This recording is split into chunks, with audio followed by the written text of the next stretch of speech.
Okay, I would like to welcome everyone to today's early afternoon keynote speech.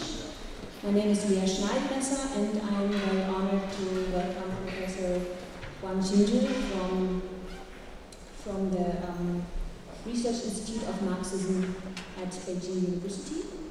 He will give a talk today with the title Socialist Eco-Civilization as a Transformative Politics. And his main research areas are environmental politics and left politics, with a focus both on China and Europe. Among others, he has done extensive research on the German Green Party and the European Greens as a whole, and he has been a visiting scholar at many German universities in the past 20 years, starting in Lüneburg and he has been in Mannheim, Düsseldorf, the Free University of Berlin, but also at other international universities, such as Harvard University and the Australian National University. Some of his important publications in English are International Comparison on Environmental Politics, which was published in 2007. He has edited and contributed to the volume Eco-Socialism as a Politics, Building the Basis of Our Modern Civilization, important for today's talk. And his most recent publication is Contemporary Ecological Culture Theories from the Perspective of Green Change, which is so far available in Chinese. For me, it is interesting. So once again, thank you very much for being here, Professor Huan, and you have the floor. Okay, many thanks for the introduction. I'm very happy to be here. I think that today I will continue the discussion yesterday. Yesterday in my presentation, I have introduced the general situation of economic growth or economic development over the past decade. I try to reflect on what has happened generally in the past 10 years regarding the economic development in China. So my general observation is that degrowth anyway is still not the proper term to describe the reality of China today. Economic growth is still very much desirable and welcomed by not only the politicians but also the public.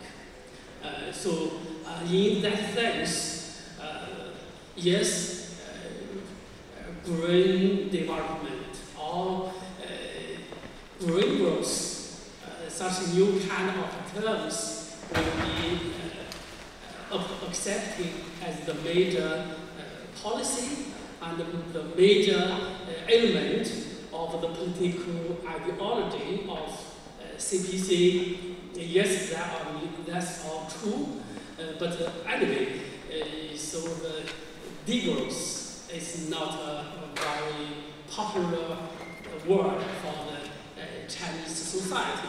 So that's the main one idea. Another idea is that then what's the consequence? What is the result of lasting? Probably will last for even longer time. Such kind of economic growth will bring about for the ecology. My thinking is also that we have to look at this field from two different perspectives. On the one hand, if you look at the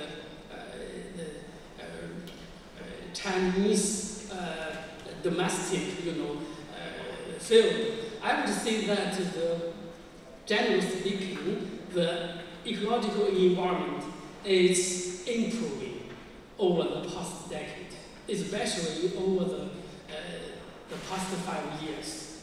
So I mean, that's one point. Of course, if you take the quite large amount of economy, 15–16% of the world economy, and still with the 6% of annual economic growth, which means it will bring about, of course, quite large impacts on the environment in the global level. That's the 2 points. So the question is how to explain the change, in terms of economic growth, in terms of ecological, environmental impacts. And then a very important term would be eco-civilization or eco-civilization construction. So those are, of course, quite new terms, especially for the Western audience. But if you go to China, if you read the Chinese text, scholarly research, or the policy documents, so now they have become very, very common terms, But today I will share with you something about even special. So I mean, I will focus on the socialist eco-civilization or socialist eco-civilization construction. As a transformative politics, both as a political discourse and as a political practice. So I want to report actually the work with China group have been doing in the past 5 years. I mean, since 2015, we organized a research group called the China Research Group on Socialist Eco-Civilization. So we working on this concept, try to offer a specific interpretation to this term, comparing with the mainstream eco-civilization construction, And this work, this effort is very much connected with our collaboration with German scholars, Ulrich Land, also based, I think, at Jena, and also with the Luxembourg Foundation, Beijing office, and also sometimes very regular exchange with the Andes office at Ecuador, also from the foundation. So I mean, we try to connect the discourse of transformation with the Chinese discourse we call the eco-civilization. So if we connect these two different, I mean, at least looking very different academic discourse, we try to find what will happen. I mean, which kind of results we can achieve. So that's the main purpose of this paper. Of course, it's only on the very, very primary stage. Not only for the eco-civilization or socialist eco-civilization, but also in terms of our work of our research group.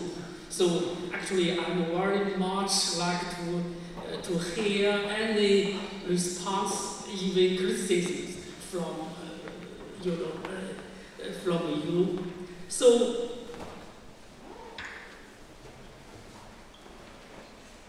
other than the short introduction and some conclusions, I will focus on the three questions. One question is how to understand how we understand the terms transformation discourse, and then social ecological transformation discourse. So these three different terms. And the second question is, what's the socialist eco-civilization in contemporary Chinese context? I mean, from a Chinese perspective, how we define the term socialist eco-civilization. And then I will try to explain our current understanding about the implications of transformative politics of socialist eco-civilization. So these three questions. Let me begin from the very short introduction. I mean, socialist eco-civilization as a theory and also its practice in the context of contemporary China, I argue that it's an issue which deserves a more systematic and intensive study. Why? Because in doing so, I think we can have both a better understanding to its future, both as an effort of academic research and also as an actual achievement. I mean, on the one hand, whether or not we can make this term, this concept, this discourse really become an academic discourse which can be exchanged with international academics. So that's very important, at least for Chinese scholars. Of course, on the other hand, whether or not this discourse can become a public policy and then to be implemented or realized, it will bring about, I believe, a very, very great impact on China's future development. So in that sense, it would be also very important. So, I mean, we should look at what will happen in the following years in these two phases. So that's my assumption. So if you know little about the Chinese politics, if you read the 19th Congress of the CPC held in 2017, you can find a new term we call the socialist outlook on eco-civilization. So this is a new term compared with another report 5 years ago. So 5 years ago, it also mentioned socialist eco-civilization, but very much like a political slogan, just for the purpose of mobilizing the people. But this time, it used the quite, I would say, academic term, the socialist outlook on eco-civilization. So which means much more centralized things, you know. And from this claim, we can understand that socialist modernization development with Chinese characteristics in the new era, I mean, starting from 2012, will focus on or targeting at a socialist eco-civilization.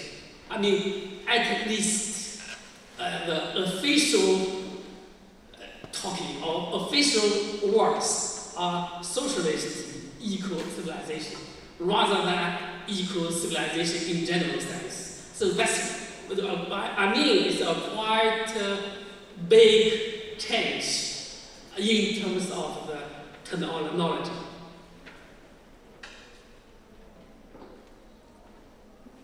That's why, I mean, in this paper, I will try to classify the implication of transformative politics of socialist eco-civilization as a brain change discourse and politics in today's China. So I mean, I just take socialist eco-civilization as a brain change discourse and politics. And then I try to make clear, to explain what are the transformative connotations of this new political philosophy. So that's the purpose. But I will start with a conceptual analysis of the term transformation. Of course, I'm sure that all of you know much better than me about the meaning of transformation discourse and SET, social ecological transformation.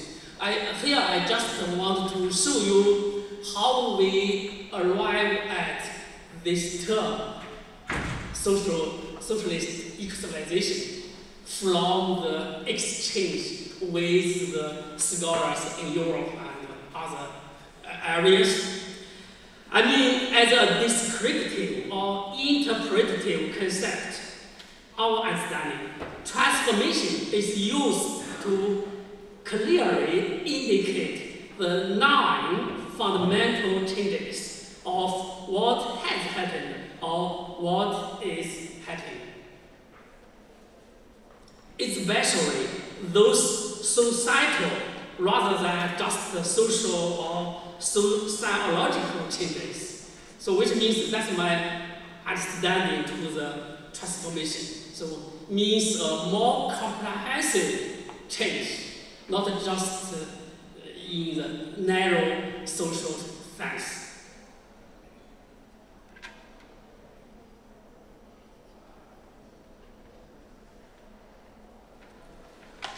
So moreover, as a concept of political philosophy, transformation pays more attention to or more emphasize the political implications of holistic or significant changes which have their influences on the social formation. Of course, if you take different political ideology or philosophical positions, you have different interpretations to those changes. No doubt about that. So that's how to understand the concept of transformation. At the same time, I want to to stress that I distinguish the two terms, transformation and transition. When we talk about the transition, so we means change from A to B. That's transition. But when we talk about the transformation, which means the result is not certain.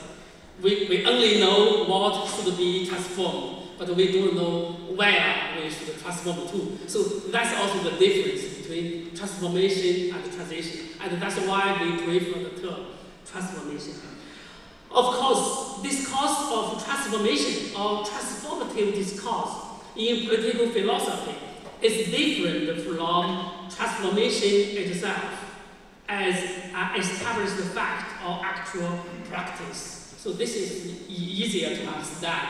Discourse is not the practice. Discourse is not the reality. Just like we talk about the eco-civilization, when we talk about the eco-civilization as a discourse, doesn't mean that eco-civilization is already there, it's allowing to go. So that's also the change.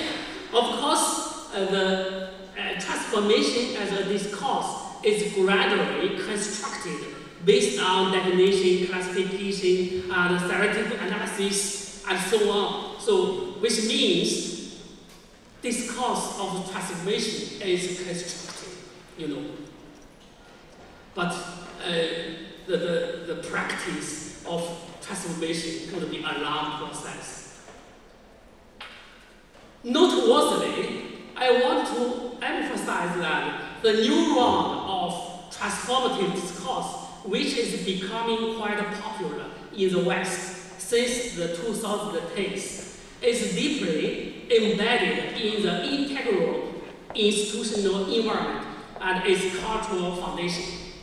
I mean, this round of transformation discourse started from after the economic crisis. In other words, the discourse of transformation or transformative discourse grown from the Western context is essentially a discourse about the periodically variation or partial change of contemporary capitalism. So that's one of our understanding. So when we talk about transformation or transformation discourse, it's basically based on a background or context of capitalism. And I would say that, of course, there are two evident characters with this round of transformative discourse. The first one, they are no longer just interpretative or backward-looking, but also normative or forward-looking perspective. So that's the new characteristic for these terms, this round of the transformative discourse. And secondly, what they have imagined or discussed about transformation has a feature of unprecedented profundity or internal challenge. So I mean, it tries to deal with some fundamental problems, fundamental questions. So this is another feature for the transformative discourse. So this is the, and it is just in such a discursive background or context that a radical or green-left discourse of transformation is now developing or propagating quickly. So I would say that because of such a new context or discursive context, and then we find a radical or green-left discourse of transformation. In my understanding, so those two scholars or two books play a very important role to lead into such a radical or green-left discourse. One is one of the great transformation by the car plan. So, of course, I think the great transformation is very different from this conference, you know, this time discussed understanding. But very few people would like to mention another book. But I think it's also very important. I mean, Capital by Karl Marx. Of course, according to Marx, maybe a revolution, not transformation, is the main term for his theory. But we all know that without fundamental transformation, there will be no way for Marx's idea to be realized. So that's my point. And then we come to arrive at social ecological transformation. My understanding is that SET consists of two interrelated points. Firstly, it is a critical response to the neoliberal green politics or politics promoted by the EU or US capitalist countries and the international community dominated by them. So that's the one major position or understanding of SET. Secondly, it tries to offer a political equivalent of post-capitalist society or civilization based on its analysis of the new reality of post-financial and economic crisis since 2010. So I think these 2 points are the major points for SET.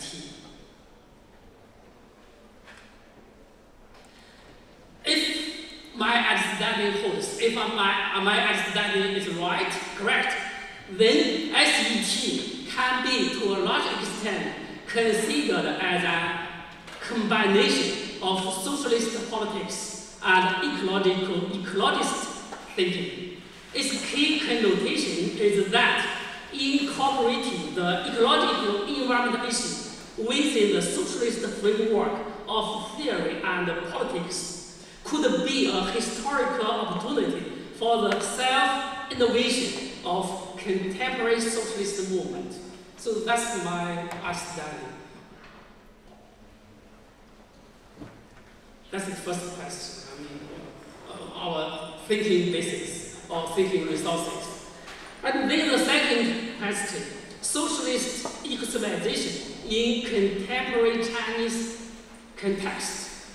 So how to understand or define this?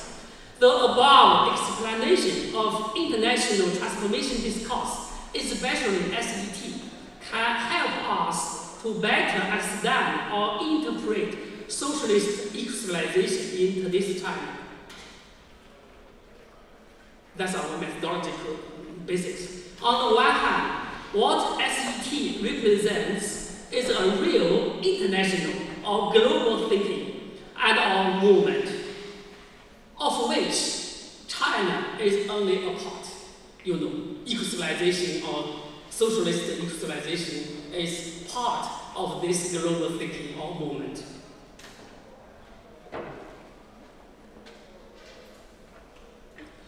On the other hand, different from the situation which green left politics and parties in the EU or US countries confront with, constructing socialist eco-civilization is a progress which takes place within an established socialist institutional framework as well as cultural system. I think that's the major difference between the Chinese scholars, eco-Marxists, with the green left thinkers in the West. And I would also argue that of it, the crucial points are CPC's greening of political ideology and its role of political leadership.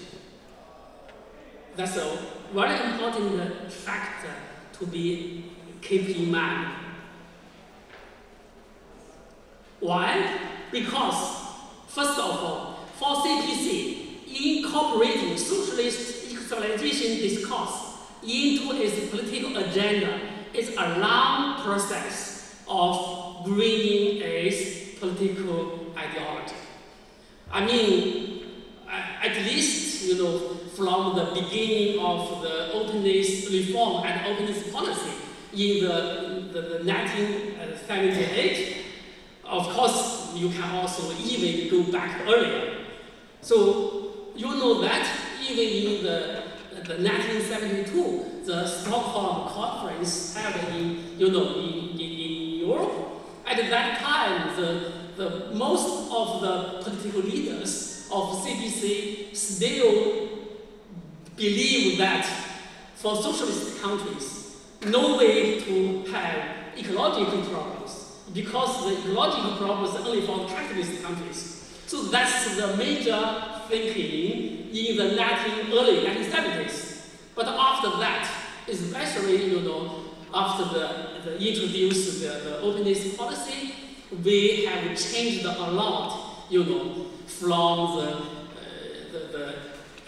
environment protection national policy in 1983, and then to the sustainable development strategy in the 1992, and then in 2002 we have the environmental friendly society building and so on, and from the 2012, we have the eco-civilization construction. I mean, for the CPC, it has traveled a long journey, long way from, know nothing about the ecological problems, but now, have a better and better knowledge about that. That's one point. The second is that if you look at the reality, CPC is undoubtedly the political leadership of socialist eco-civilization construction. So if you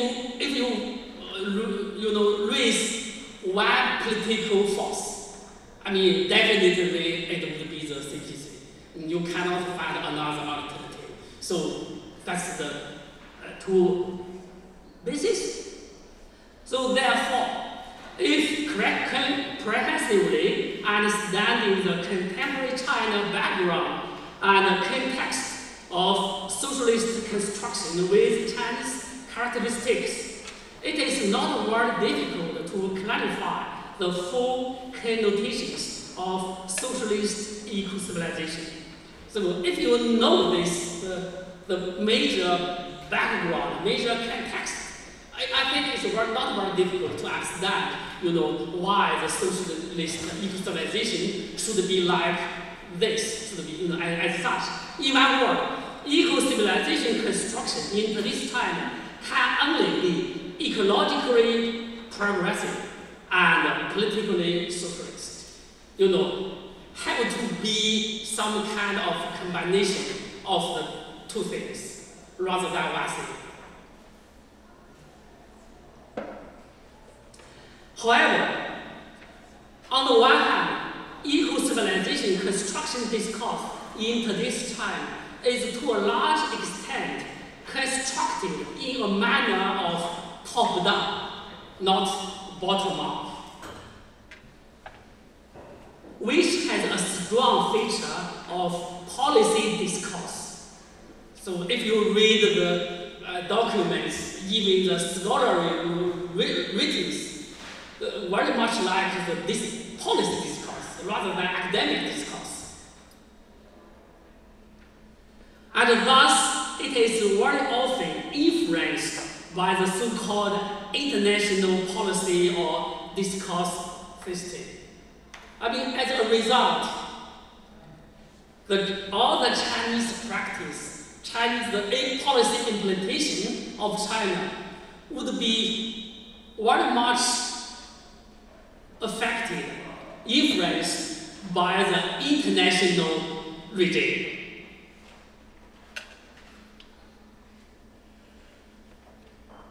And we know the international regime is still very much Western countries dominated or Western discourse dominated.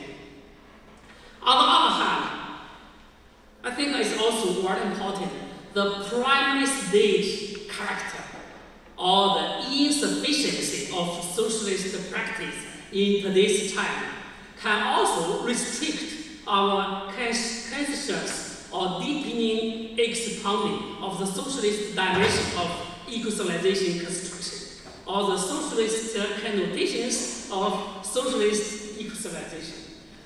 What does that mean? I mean, you know that since the 13th National Congress of CPC in the 1987, in that year, so the Chinese politics, Chinese society accepted a political judgment, which means China is and will be for a long time in the primary stage of socialism.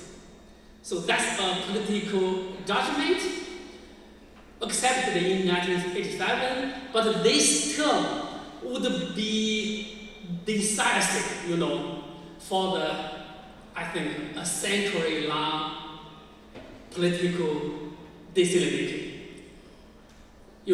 So basically we think the primary stage of socialism started with the foundation of the new republic until to the middle of this century, which means until to the 100th anniversary of the republic, the 2049. The whole century China will be in the private stage of socialism. Why this judgment is important?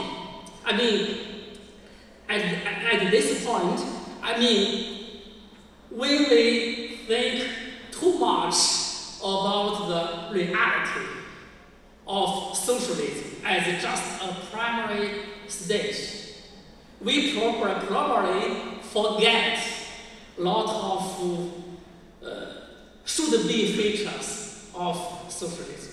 We might forget some potentials of socialist institution can bring about.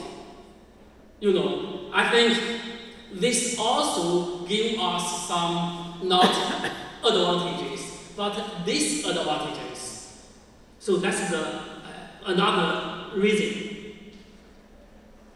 So partly because of this, a challenging work for eco-Marxist thinkers in this time is to clearly clarify the implications of green political philosophy of socialist eco-civilization from the Marxist ecology, or a broadened position of eco-Marxism. Especially, in what sense it constitutes a green left transformative philosophy and politics, which will exert great impacts on the society of today's time. So it means, you know, we sometimes maybe we lose our advantages as a socialist country. We can apply something, we can make something really different. Because we always think that we are just a primary stage of socialism. We are not a real, full socialist country. We should have follow what other countries have done or doing. So that's the best way for China. So that's the second aspect. Thus, socialist eco-civilization is a specific version or certain kind of eco-civilization construction. So I mean, so that's the main my thinking. I mean, socialist eco-civilization as an academic term is different from the eco-civilization in the general sense. Concretely, it is both one part of the green left change discourse and practice in contemporary world. Resist the hegemonic capitalist economy and politics as well as culture.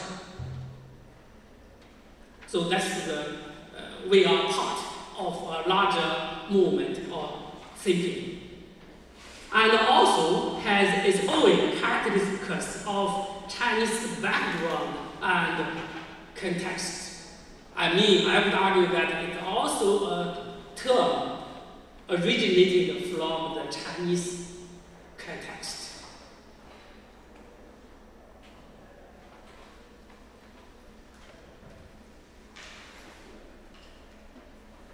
I think that's the third question. So what's the implications of transformative politics of socialist eco-civilization? So when I insist that so the socialist eco-civilization is both similar with other green left thinking or talking, at the same time little bit different from other thinking. That implies it is a discursive theory and politics guided by the Marxist ecology or eco-Marxist in a broad sense. So for me, it's the same thing. Marxist ecology or the eco-Marxist in a broad sense. Aiming at promoting the socialist modernization development of today's time. So that's the main purpose. Or a red-green orientation or self-transformation of socialist initial stage. So the same thing.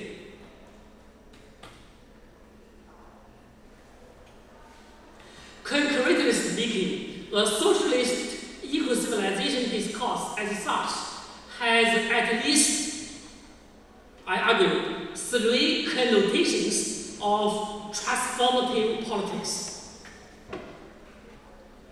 Firstly, it is a critical analysis and perspective towards the eco-capitalist environmental governance theories and practice.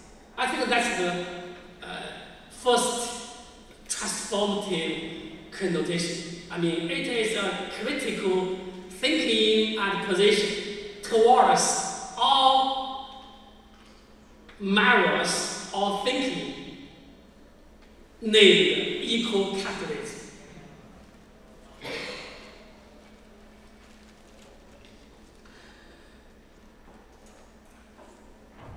Secondly, it is a specific or eco-socialist version of institutional framework on future green society.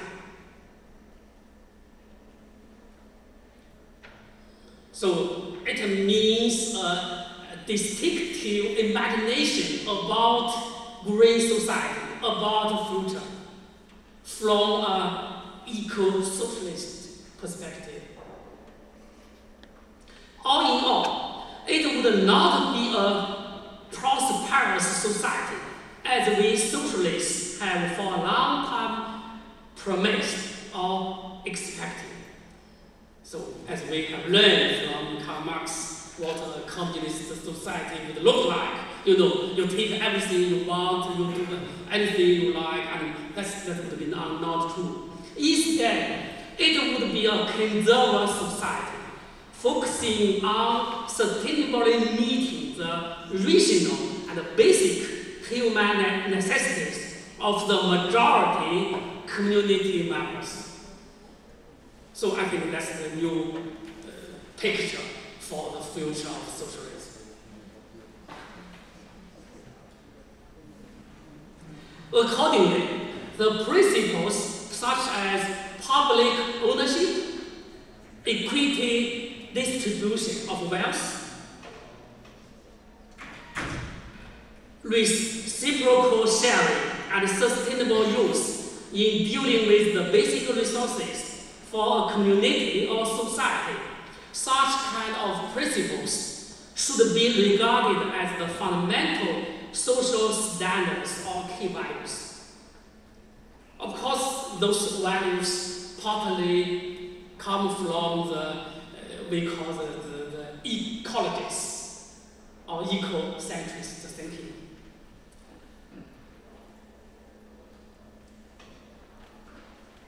So to achieve all this, constructing socialist eco-civilization within the socialist initial stage needs to consciously design a new type of institutional framework within simpler material dependency with richer socialist features. That's one point. So less depend on economic growth or the economic prosperity, but more richer, richer socialist features. And also, very important is that encourage and educate a supportive social agency as well as popular culture. I think the second point would be even more important and also more difficult. How to achieve this? Thirdly, it is a kind of red-green strategy and practice requirements regarding how to realize the periodical improvement or self-transformation of socialist initial stage. As I have said, we basically we think that the prime stage of socialism in China will cover the whole century. But now, according to the 19th National Congress of CPC, it divided the next 30 years into 3 stages. The first stage is very short, only from the 2017 to 2020 for next year, end of next year. So we focus on the 3 major tasks, including how to deal with the environment pollution is one of the major targets. And then we divided the next 30 years into 2 parts. So the first stage and the second stage. Theoretically, by the end of 2049, China should enter into a new stage, but we still not find a right term for that.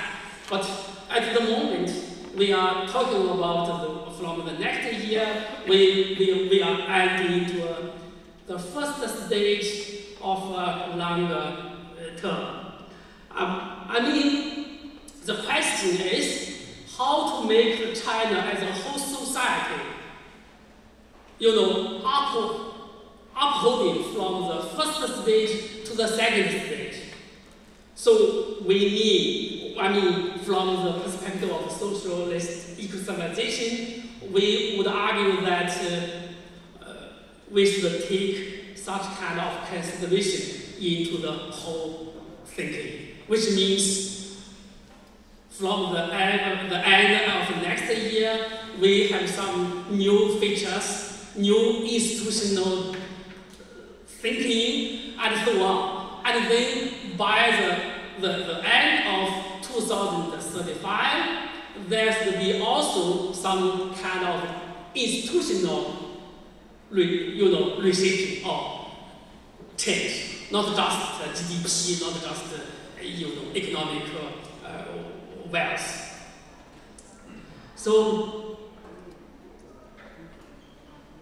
it is in such a context, socialist eco-civilization as a transformative discourse and politics arguably bears or embodies the huge challenge and potential of socialist periodical development with Chinese characteristics of contemporary China.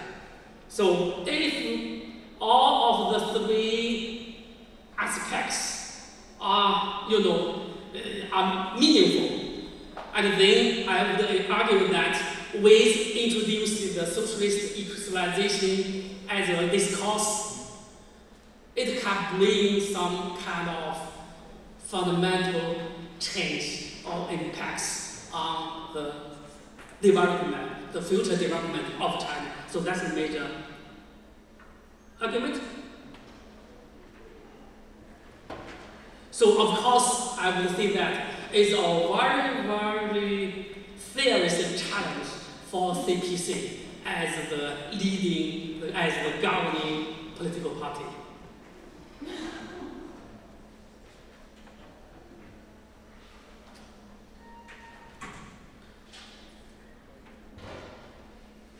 So I mean, the CPC as the governing party, it has to keep the balance between the socialist politics, socialist institutional framework, and to make the Chinese not only economy but the China as a large country to be not just competitive, in the world. So that's 2 different things. So it's a very, very, challenging task for the CPC in the 30 years to follow. I mean, what we are worried about are 2 things. One thing is that, yes, China become a real world power. I mean, stronger, powerful and powerful. But eventually, it become a capitalist country with no difference with America and other countries. At the same time, we are also worried about, yes, China will eventually settle the problem of ecological environment problems. The environment pollutions and ecological destruction today will be to a large extent to be settled but with a very similar manner with European countries, with the US, or in other words, use an eco-capitalist manner to settle the environmental problems in China. So those two directions politically are wrong, are undesirable for China. And that's, I think that's what the socialist eco-civilization trying to argue, trying to promote. So that's the point. So very short conclusions. In the author's opinion, the key point to further extend and expand the term or this term theory of socialist eco-civilization is to put and the more ambitious and important background and context of socialist modernization development with Chinese characteristics or socialist theory with Chinese characteristics. So that's the major basis. For that matter, I would argue that the outlook of socialist civilization and the basic strategy of adhering to the harmonious coexistence and man and nature emphasized by the 19th Congress of CPC has a clear red green or green left political and theoretical connotations. To put it more clearly, socialist civilization as a transformative discourse and politics comparing with other discourse, especially eco-capitalism, are more capable or qualified to represent a sense or goal pursuit of eco-civilization in China. So that's what I want to say. Thank you very much.